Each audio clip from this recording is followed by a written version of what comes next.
قد يبدو لك هذا المحل عاديا من الوهلة الأولى، لكن فوق سقفه تولد أفكار وإبداعات في مجال التكنولوجيا الحديثة، وبالضبط تقنية التحكم عن بعد. محمد شاب جزائري، ورغم اختصاصه الدراسي في البيولوجيا إلا أنه رفع التحدي في الإلكترونيك ليولد من رحم هذه الورشة الصغيرة ما ترونه. هي au début c'était l'électronique c'était une passion beaucoup plus. مي شغل مع الوقت شفت روحي نقدر ندير دي شوز كيما شفتو لا ديمونستراسيون في لا بريز انتيليجونت اللي خدمتها انا. الوغ شغل وليت بوكو بلوس سيريو من لو دومين هذا، شغل درت لو دومين هذا. اون بليس في لا بيولوجي هنا في الجزائر انا جا في دو لا ريشيرش، جا في دو لا نيوروبيولوجي. لا ريشيرش هنا في الجزائر دومين فريمون شغل جديد، وبوكو بلوس سا نيسيسيت لي مويان، شوز كون با هنا في الجزائر.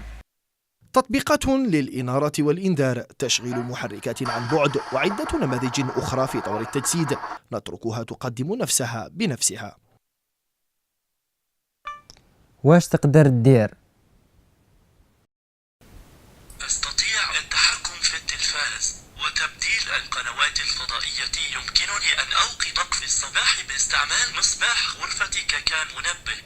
يمكنني تشغيل مصابيح المنزل وفتح الأبواب الكهربائية أو الإنترفون. أستطيع التحكم في مكيف الهواء أوتوماتيكيا لتقليل نسبة استعمال الكهرباء. إذا أردت ذلك يمكن لمخترعي محمد أن يجعلني أشغل سيارتك أو دراجتك عن بعد.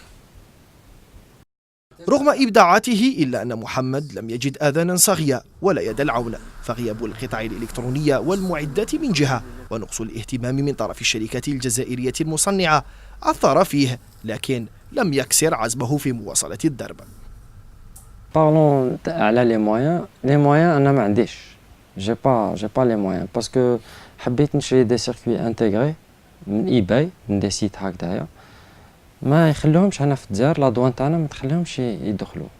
ما عنديش دي مويان فريمون امبورطون، عندي ان فيغ اسودي، حاجه فريمون بازيك شغل اللي يستعملوها باش يريباريو حاجه فريمون خفيفه. اتصلت بواحد المصنع معروف هنا في الجزائر، رحت له زوج خطرات وسنيت بزاف ومع الاخر شغل ما قدرتش نكونتاكتي هذا الانسان هذا لو ديريكتور تاعهم. هي بوكو بلوس هنا في لافريك الحاجه هي اللي تخلينا شغل نبدعوا ونخدموا حوايج كيما هكذا.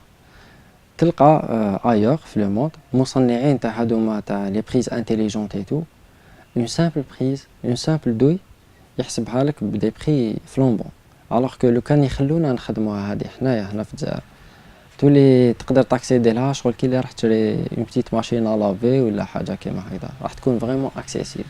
هو نموذج صغير لما يعانيه الشباب المبدع في الجزائر. نقص الاهتمام وغياب الإمكانيات يعرقل مسارهم، لكن لم يمنعهم من تجسيد أفكارهم على أرض الواقع بما توفر لديهم، لتبقى رحلة البحث عن يد العون متواصلة قبل التفكير في اقتطاع تأشيرة وتغيير الوجهة.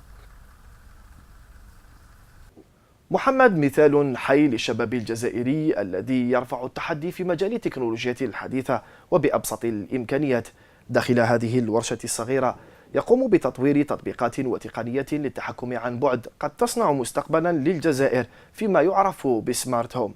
ليبقى هذا الشاب والآلاف من أمثاله ينتظرون التفاتة ويد العون من السلطات قبل أن تصطادهم كبريات الشركات الأجنبية. سفيان سلاوي لقناة الجزائر نيوز.